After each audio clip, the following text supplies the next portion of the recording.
নমস্কার বন্ধুরা, রুচি রান্না কিচেনে আপনাদের সবাইকে স্বাগত জানিয়ে আজকের পর্ব শুরু করছি। আজ করব মানকচু রেসিপি। সেই জন্য আগে মানকচুটাকে কেটে নেব। আমি প্রথমে মানকচুটা কেটে নিচ্ছি।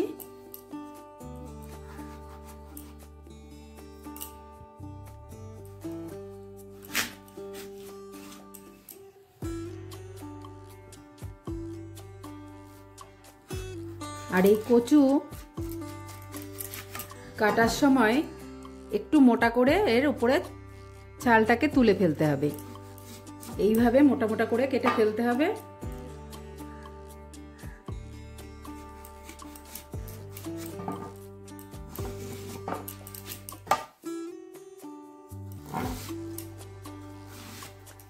এইভাবে ছোট ছোট করে প্রথমে কচুটাকে কেটে নিতে হবে।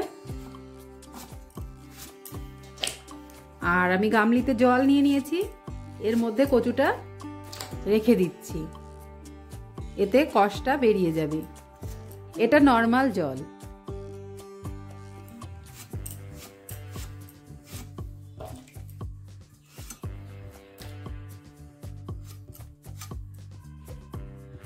আর এই কচু বেশি দরকার পড়ে না, আমি ওই কচুটা থেকে এই 4 ভাগের 1 ভাগ নিয়েছি।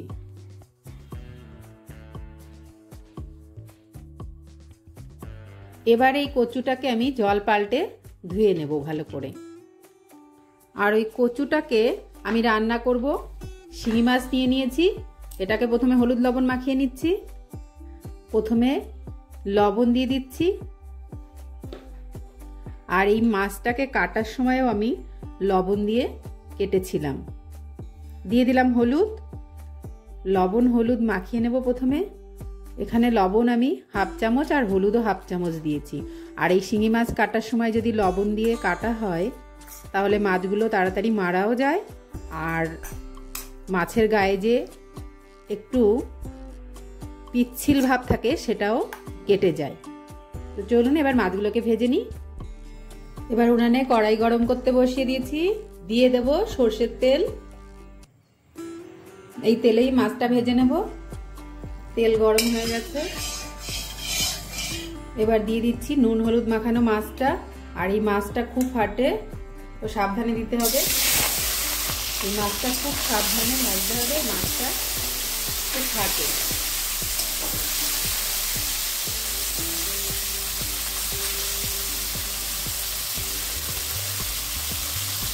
মাছগুলোকে উল্টে দিচ্ছি।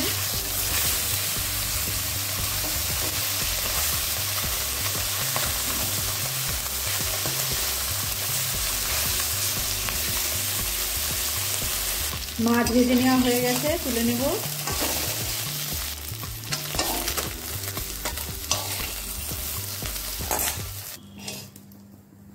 এবার এই কড়াইতে আমি আর একটু তেল দিয়ে দিচ্ছি, সর্ষের তেল। এবার আমি দিয়ে দিচ্ছি 1/2 চামচ মতো জিরে।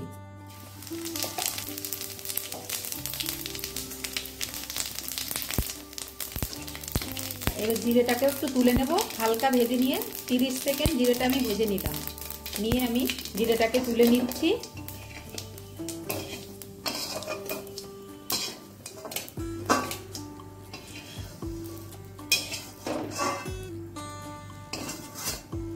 আর এখানে একটু থাকছে, এটা তুলবো না। এবার দিয়ে দিচ্ছি একটা শুকনো লঙ্কা,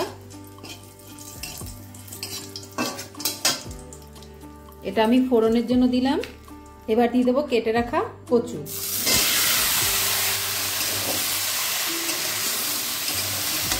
এবার কচুটা দিয়ে আমি একটু নেড়ে নিলাম। এবার দিয়ে দিচ্ছি 1/2 চামচ লবণ আর 1/2 চামচের কম, 1 চামচের 4 ভাগের 1 ভাগ আমি হলুদ দিচ্ছি। এবার এই হলুদ লবণের সঙ্গে কচুটাকে একটু কষিয়ে নেব।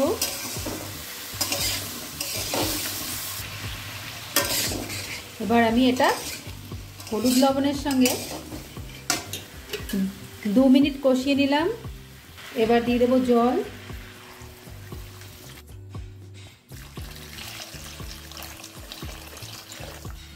কচুর তরকারিতে একটু বেশি জল দিতে হয়।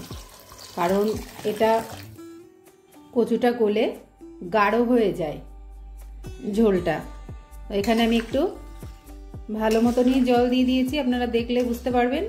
কচুটা সিদ্ধ হতেও টাইম লাগবে, কচুটা রান্না হতেও টাইম লাগবে, আর এটা গলে গাঢ় হয়ে যাবে ঝোলটা।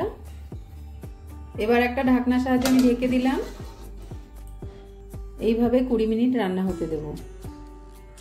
গ্যাসের ফ্লেমটাকে আমি লো টু মিডিয়ামে করে দিলাম। 20 মিনিট হয়ে গেছে, এবার দেখে নিচ্ছি।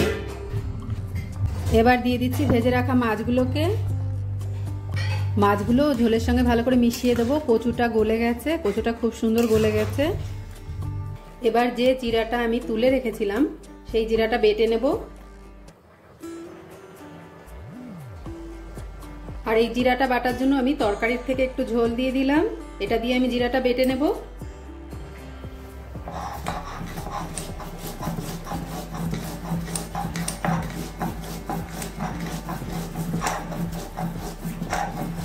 খুব মিহি করে বাটার দরকার নেই, এরকম বাটলেই হবে। আর এর সঙ্গে আমি বেটে নিচ্ছি 6-7টা কাঁচা লঙ্কা, কারণ কচু তরকারি একটু ঝাল হলেই ভালো লাগে।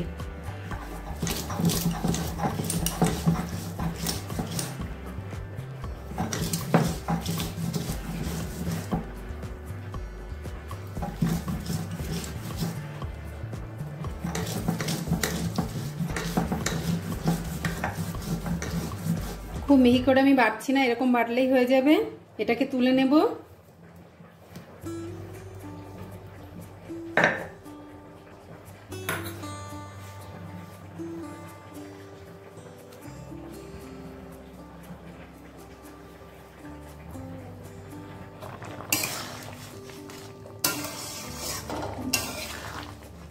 এবার এই বেটে রাখা মশলাটা দিয়ে দিচ্ছি, জিরা আর কাঁচা লঙ্কা।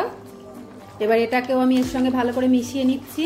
আর 1-2 কচু আমি একটু এরকম করে ভেঙে দেবো, আর দেখিয়ে দিচ্ছি আপনাদের কত সুন্দর গলে গেছে কচুটা। আর এই অবস্থাতে একবার চেক করে দেখতে হবে লবণ ঠিক আছে কিনা। আমার এখানে মনে হচ্ছে আর একটু লবণ লাগবে, তো আমি 1/2 চামচ দিলাম, আর আগে 1/2 চামচ দিয়েছিলাম। আর হয়ে গেছে বন্ধুরা, এবার নামিয়ে নিচ্ছি। আর একটু এরকম পাতলা করে নামাতে হবে, এটা পরে আর একটু গাঢ় হয়ে যাবে। নামিয়ে নিয়েছি আমার কচু দিয়ে শিঙি মাছের ঝোল। রেসিপিটা যদি ভালো লাগে লাইক শেয়ার কমেন্ট করবেন, চ্যানেলটা সাবস্ক্রাইব করবেন। আজকের মতো এই পর্যন্ত।